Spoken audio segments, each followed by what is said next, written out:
Today's guest on the podcast is a very smart cookie, but she was feeling a little bit out of her league when it came to managing the finances in her business.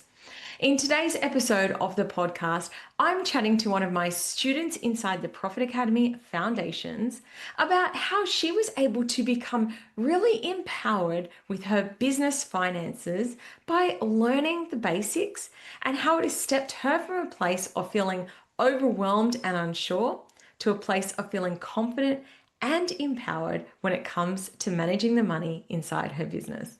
I love this conversation and I'm sure you will too. So let's dive on in.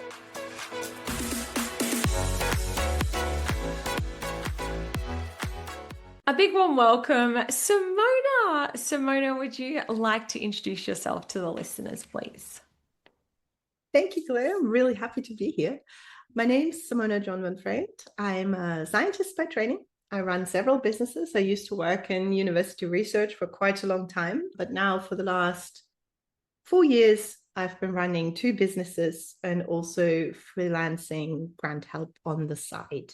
The businesses I have are very different. One supports biotech companies with really high-level computational modeling, uses a lot of AI, works on proteins, gives really detailed help. The interesting thing is I'm not actually doing the work myself. I have contractors. I have a team that are doing that. But I'm really, really good in bringing people together, bringing the right people into a room to work on a project and work their magic and make it all better and give the best results. So that's what I really love doing. I love the project-based work. I love getting insight into what awesome science is out there. There's so many cool ideas out there. So that's always great. The other business is a scientific graphics and animations business. So we have a team of graphic designers. It's me and a co-director. She's an artist as well, also a scientist. I cannot draw for the life of me. I draw stick figures. I have to put that disclaimer in, otherwise people think I actually draw this stuff myself.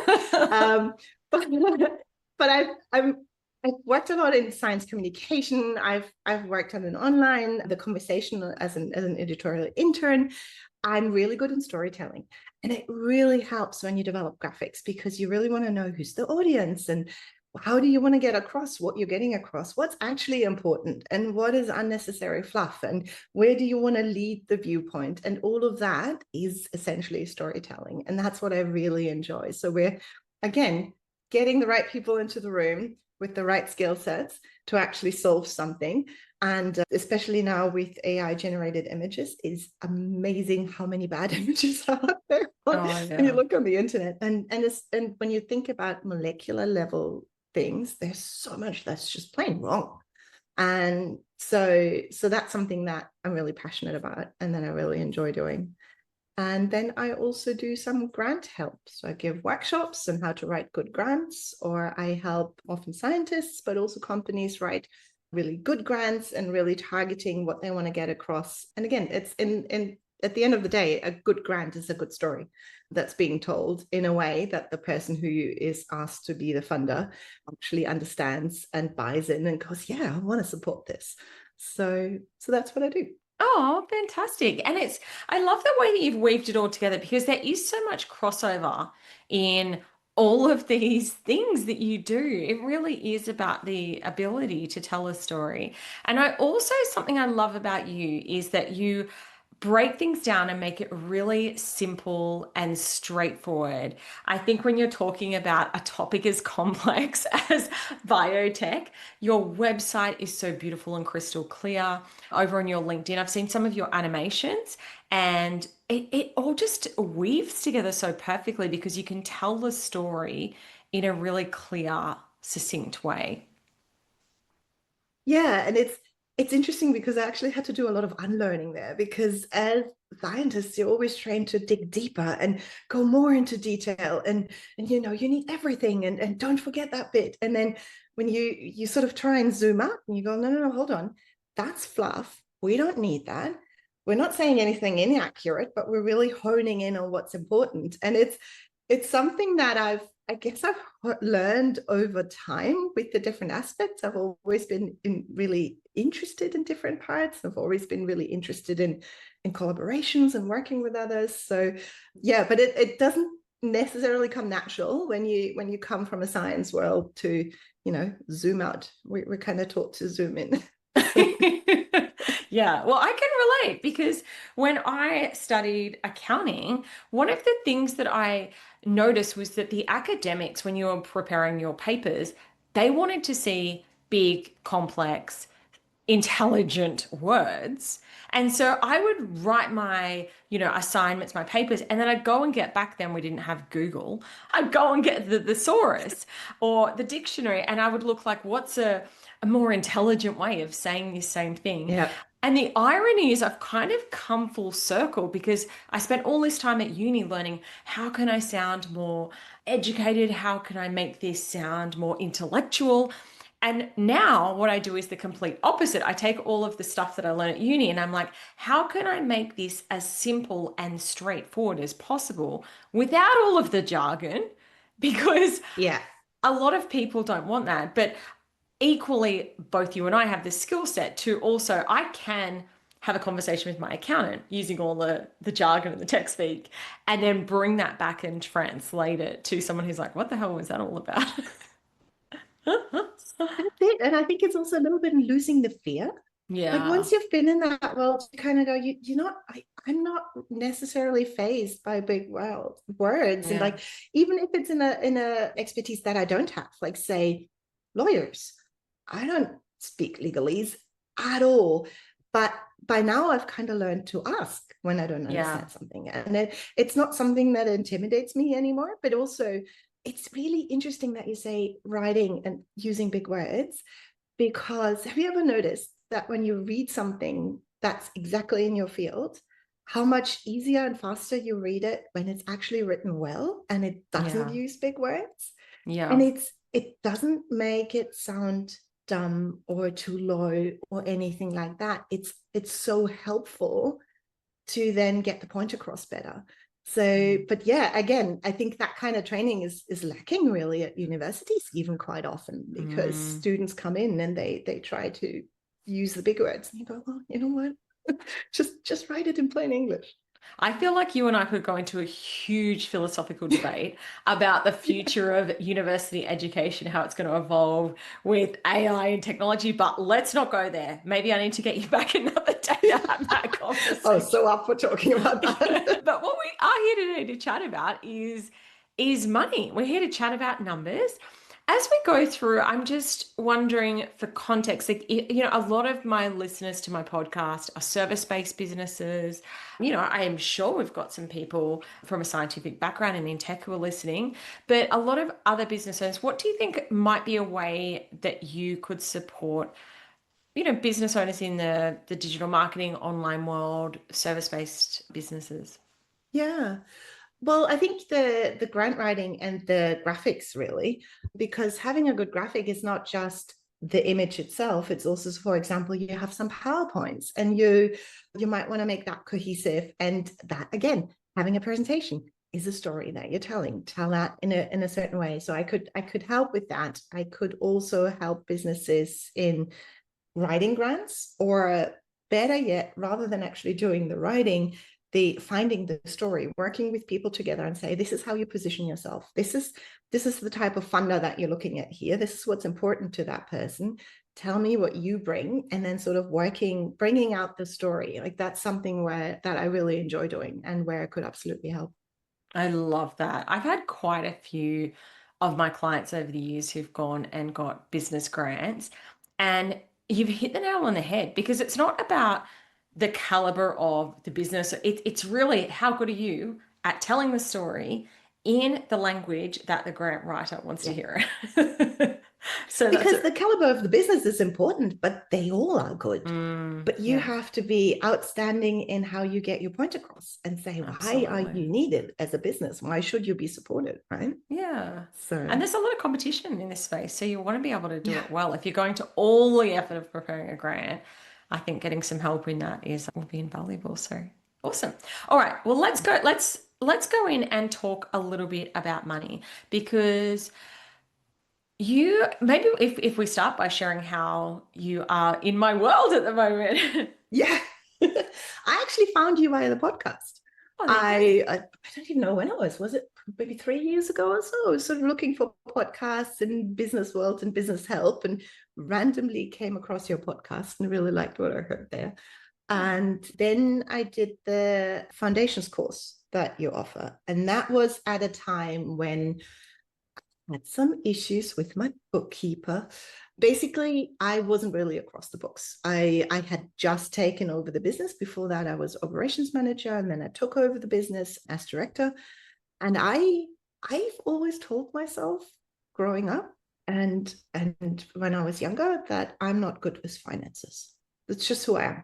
I don't do numbers. I don't do finances. I tell stories. I do words, right? And it was sort of at that point where I realized actually I need to. I was at a point in a business where I had no idea what was going to come in. I had no idea what was going to come out in the next week, what bills we had to pay. Yeah, we were using Xero, but it all seemed intensely complicated and frightening. And funny enough, my husband's actually an accountant, so he was always laughing at me that I made such a big deal out of that. But yeah, it just seemed really hard and really complicated. And then I saw your foundations course, and I ended up doing it together with my operations manager. And she was in her mid-20s at the time, and she had refused to touch Excel spreadsheets up to that point. She was like, I can't do numbers. And I said, do this course with me. We did it together. We did it in a bit of an e-learning style where we got together, we did each module together and then talked it through afterwards. And it was so good. We have the cash flow spreadsheet now. It helped us really getting across it. And it wasn't that we had more money available. The cash flow was still erratic at that time, but it was so much less stressful because we knew exactly when we needed what amount to pay the bills. And oh, look at that, there's a tax bill coming up. Well, better call up the ATO now and set up a payment plan, that kind of thing. And it was just so helpful. And I really think it actually made continuing the business through some hard times possible. I don't think I would have been able to handle the stress levels of just, oh God, there's another bill. How do I pay this every single day? So yeah, and now I'm in your profit collective and I'm really enjoying it. The variety of business owners there, and I guess also the camaraderie in a way, because we're all running our own businesses. It can get a little bit lonely. We don't have big teams around us, and I like people. So it's been really nice to exchange stories, hear how others are doing, and sort of get the boost from like seeing like, oh, they think it's possible. Then I can achieve that. So yeah. I love that. Yeah, I mean the collective is my mastermind for six-figure business owners who've got big dreams to scale to seven figures. And one of the things that I've loved about being in a mastermind over the years is that when things start to get normalized, because a lot of times you're like, what's the point? I'm stuck. I can never make any more. And then suddenly someone will jump ahead and you're like, well, hang on, how are they suddenly earning more money? And you're like, it opens up Yeah. possibility for you. And also watching the way that people do things, interact. You watch someone, they start marketing their business more or doing the uncomfortable thing, and then suddenly go, well, hang on, what are they doing? How are they doing that? How can I learn and leverage off that and create the same success myself? So a lot of times what we see is that as the people in the group start to rise, start to earn more money, they're bringing the other people up as well. I know for me, when I first joined my mastermind, someone made their first $30,000 a month. And I was like, that's insane. Like, it just seems so huge to me and so bizarre. In the next 6 months, I hit my first $50,000 a month in business. And I totally credit that to that being cracked open for Yeah. me by someone. I'm like, she's just like me. Like, she has good days and bad days. And well, sometimes I have no idea what I'm doing, and then suddenly it all starts to come together. So yeah, it's really cool having a peer group to normalize success. Exactly, because so often we're holding ourselves back, right? We don't even Yeah, like I have all these stories in my head about that's not possible. yeah, And then if I think that, then I won't try. yeah. And seeing other people achieving that, it's like, oh wait, it is possible. Right. Maybe I should try. So, And this is the thing too with this course. Like, one of the things that I think is a bit of a myth is that you have to be super, super smart or you have to be financially minded. Now, I will tell you, when it comes to creative stuff, when it comes to having an artistic eye, I do not have that. And I was a straight A student at school. I went to my art teacher and I said, I've got a C plus. It is a disdain on my report card. I need to get an A. And she's like, you just aren't You ever going to get can't. an A. you, you're just, I can't teach someone to That's be rough. creative. If you don't have that skill. Whereas with finances and accounting, I have taken so many creatively minded people and taught them this. I am like, you can learn this. This is a skill set that even if you're not naturally inclined to love money or to love finances, and I tell people something, which is that my first subject I ever failed in life was introduction to accounting at university. I, I'd I all I nearly flunked out of university because of chemistry. That's my There dark you go. secret. Look at me There you now. go. There you go. And so I failed introduction to accounting. I was mortified, straight A student me. I went and saw a careers counselor, and the careers counselor's like, you are obviously not good at accounting. You need to pick a new career. And because I'm one of those, look at all the What? career advice I've That's been given. And terrible. I thought, stuff you. I'm like, I bloody can do this. So I stuck my head out, then gone on and got two accounting degrees. But I tell people the reason that I failed intro to accounting isn't that I'm stupid. It isn't that I'm not good at it. It's just that the way that it had been explained to me by this archaic academic was like, it was almost like he was trying to confuse everyone in the room. And this is why I'm so passionate about teaching numbers and accounting in a straightforward, easy way. And so I try and use a different combination. Like, sometimes I'm drawing graphs, sometimes I'm telling stories. I'm really breaking it down and showing people it doesn't have to be that hard. And I do not believe that any business owner can get away with not knowing what is going on with their finances. Would you agree? Completely agree. Completely Yeah. agree. Especially when you have a super small team. I think at one point when you're big multinational corporation, sure, but you still need to have a high level exec who sits across the finances and understands everything. But you should at least have an idea of it. And as a small business owner, absolutely, you have to, and it's going to help you so much. And I actually think the reason why you're good at teaching this is because it didn't come easy to you, because you understand that, Mm, right? Because if something yes. comes just naturally easy to you, you didn't have to learn it. It was just Mm, there, and you can't explain it. yeah. And you don't even see the issues that somebody, and that professor of yours was probably somebody like that. And from experience, worked with a lot of professors. I've worked in university a long time. These are incredibly smart people. That doesn't mean they're good with finances. That doesn't mean they're good with life tasks. It doesn't mean they're organized in any way. We all have our strength and our not so strong sides, right? So no, I agree. I think being able to look at the finances means that you're able to make decisions, and you can really drive the business in a way where you say, well, actually, look at this aspect of the business I was really passionate about, but it's not making us any income at all. That's not where we're going to focus. Let's pivot and go into that direction, without having the numbers and sort of having the data really to support that. You're always just going to go with your gut feeling and sort of put your little flag in the wind, and there's not going to be a direction. Yeah. So yeah, I agree. I think it's super important. Another thing that I would say is that a lot of people think I've got my accountant, I've got my finance expert, and they're like, I don't have to worry about that. I have changed accountants, especially in my early days of business, quite a lot. And the reason for that is because I was getting told completely incorrect information. And it terrifies me how many business owners would end up in a pickle. I had one accountant who kept insisting I didn't need to put any tax aside because my husband and I both run businesses. We then ended up with an $80,000 tax debt. Yeah. And I'm Yeah. like, Doesn't surprise me. I knew that we weren't putting enough Yeah. aside.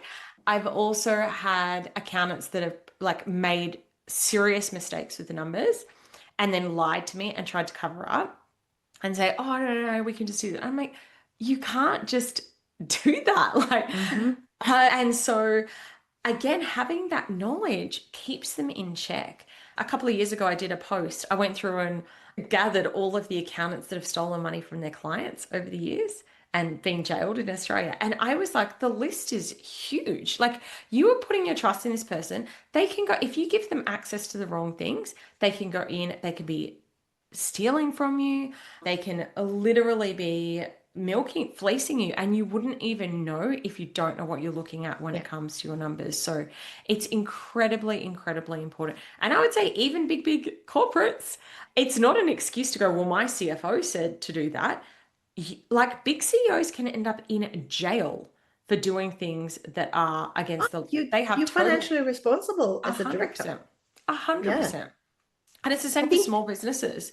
So, you can't get to, like get a tax bill and say, oh, my accountant never told me about it. The tax office doesn't go, oh, well, don't worry about it then. It's too bad. You still owe God, the that would be money. nice. Yeah. Wouldn't it be No, nice? completely. And we've been in a similar situation where there were just issues in the books and we didn't even realize. And Yeah. now I can tell. But I think it's more than that. I have a fantastic accountant now who I Mm. really trust. But I can only judge that she's great because I look at the numbers and I go, yeah, that makes sense. Two, she is amazing. She still is not in the business. She still doesn't know the business. She still doesn't know the business strategy. I have to be able to understand the numbers to ask her the right questions. And I've actually found that a few times I was able to say, hey, what about this one? And this aspect was this, and isn't there anything we can do? And she goes like, oh yeah, we can file that under this, and absolutely, you can get a tax reduction on that.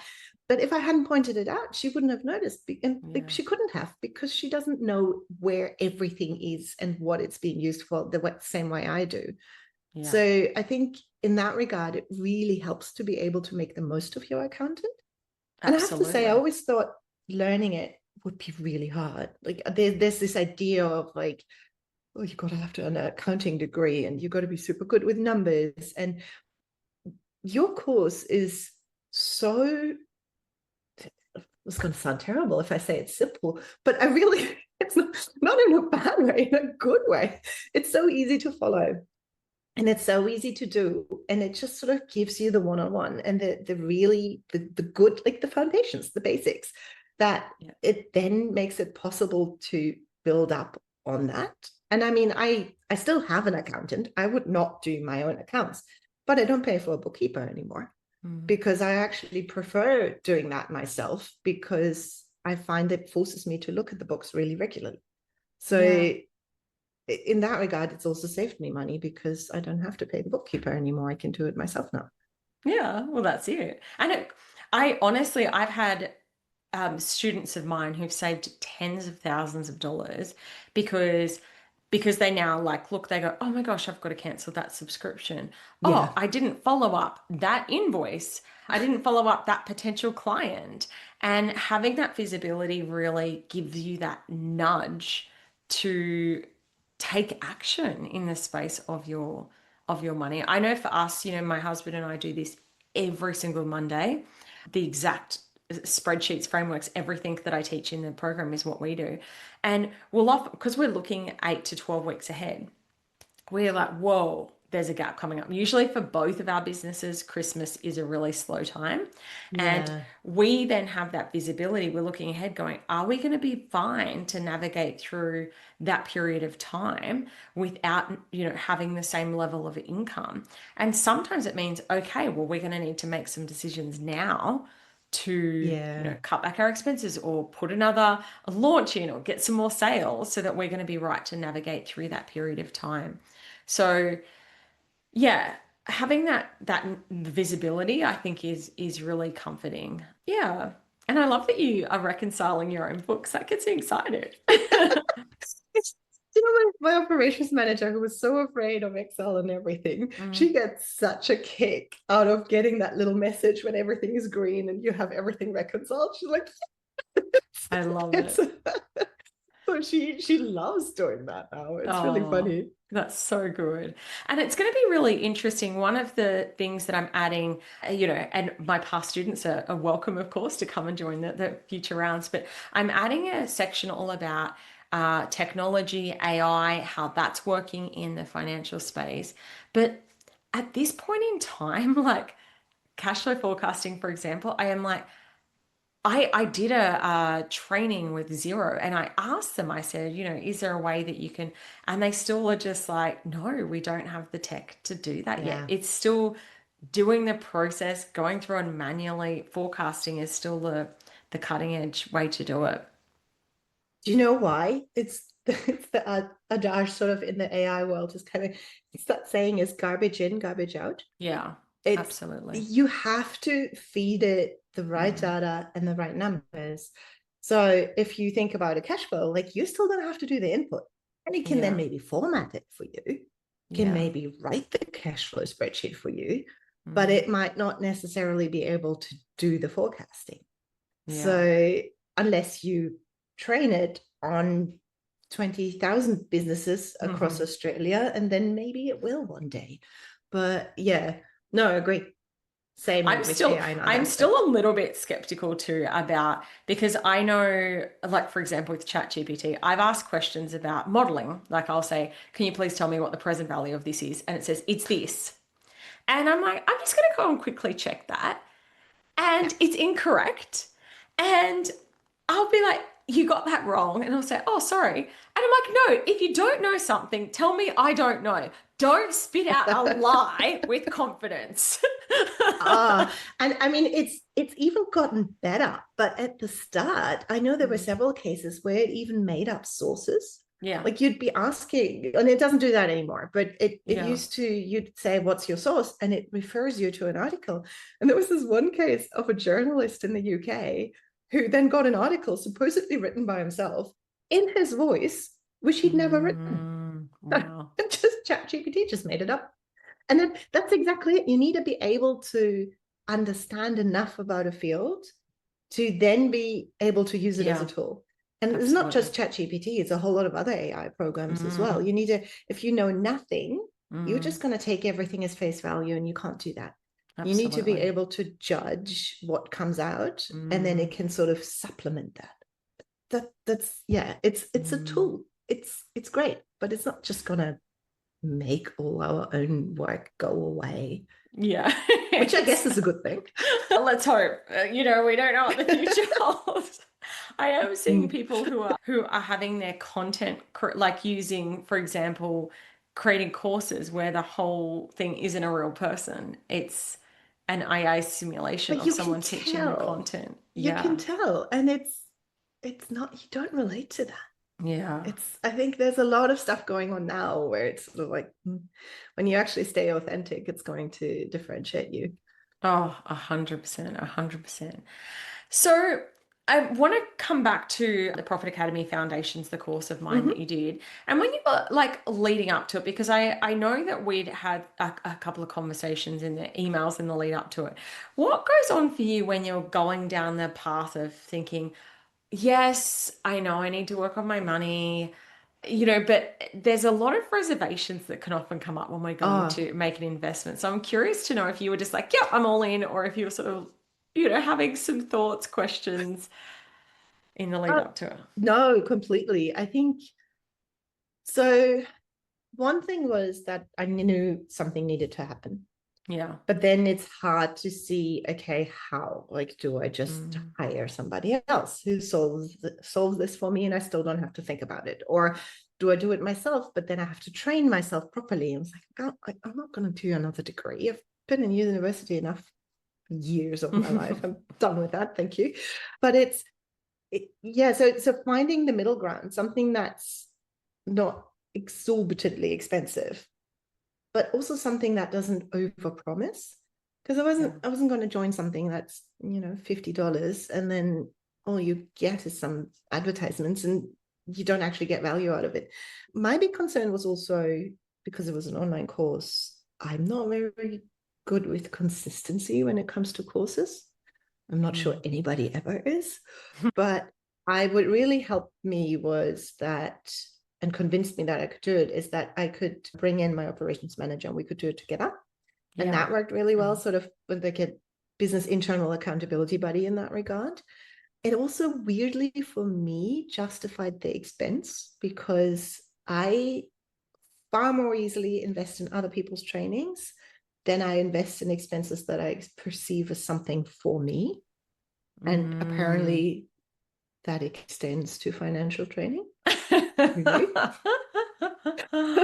Yeah. So that was sort of me going, yes, this is also part of the mentorship. This is professional development for my employee, Mm. and this is what we're doing. And then I'm going to benefit for it on the side. That's not why I'm spending the money. Mhm. Um, that was me. And then also the fact that the rant that I joined had some live calls on Yeah. it. And I knew that for me, that was really going to help to say that gave me a deadline when I had to finish that particular module by. And that really helped. That made it really achievable. And once I had that sort of that, and then also talk to you a little bit, and I'm like, okay, is it actually applicable for my business? Yes, it is. I'm a service-based business. I might not be a creative. Well, I am with the animations business, but this I purchased originally with the biotech support business. But yeah, so that was sort of the process that I went through, and Yeah, I it's haven't really regretted it, as you can tell. Oh, I'm really pleased to hear that. Yeah, it's interesting. I know for me, I go through the same journey. Like I love to invest in my growth, my personal development, but all the stories pop up when you Yeah. actually go to make the commitments. Like, do I have the cash for this? What if it doesn't work? Will this style of learning serve me? And it's really funny for me because I love to have the live calls because I think that it gives people the opportunity. But equally, my learning style is that I love to do self-paced because I'm often Mm. doing the dishes and listening. But then I'm like, but then I want to have a live call that I can go along and ask my questions at. So that's literally how I built the course, is that the content is available, but then there's the live calls as well so And that people can ask and I thought that questions. was really good because yeah, like some bits I was able to skip. Like I kind of skipped over the Excel part because Hmm. I'd worked with Excel so much and that was okay. Mind you, there were still some good tips in there, even for me who'd been using Excel before. But yeah, and then other bits you can kind of go slower and work Yeah. through it and like, oh, the zero part, hold on, and then open my own zero and do it right at the same time. And that Yeah. wouldn't have been possible in a live training, I think.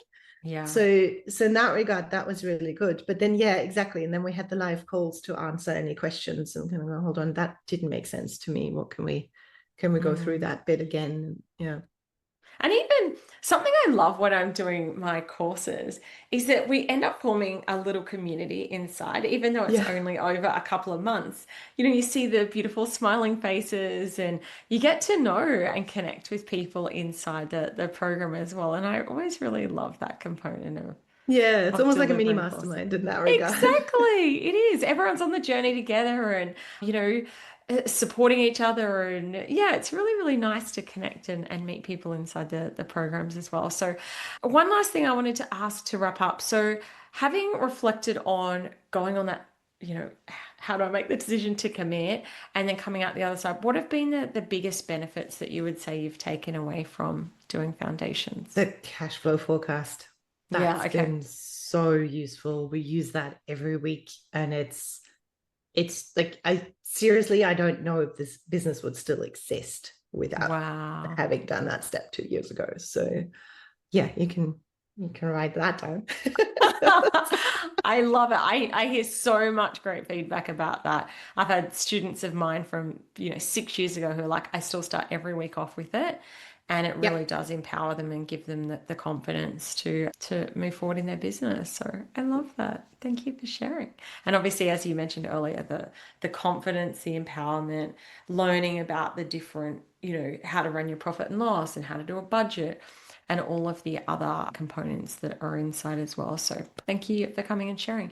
Now, if the listeners are listening and would love to connect with you, get some help with their grant writing, their animations, or heck, maybe we've got someone listening who is a scientist, what's the best way that they can connect with you? Yeah, absolutely. LinkedIn, always good. Stupidly complicated surname, but if you search for Simona in Melbourne, you'll probably find me. There's not so many of them. And then I have websites for the businesses as well. So there's PTNG Scientific, stands for Protein Engineering.com. That's the biotech support business. And then we also have biovidera.com. That's the graphics and animations business. Beautiful. Well, I will put the links in the show notes for today's episode so you can connect via the link in the show notes for today's episode. Simona, a huge thank you for coming along. It's so wonderful having you inside the Profit Collective, and I really thank you for coming on and sharing your experience of doing the course as well. Thank you. It's been really fun. Beautiful. Thanks so much.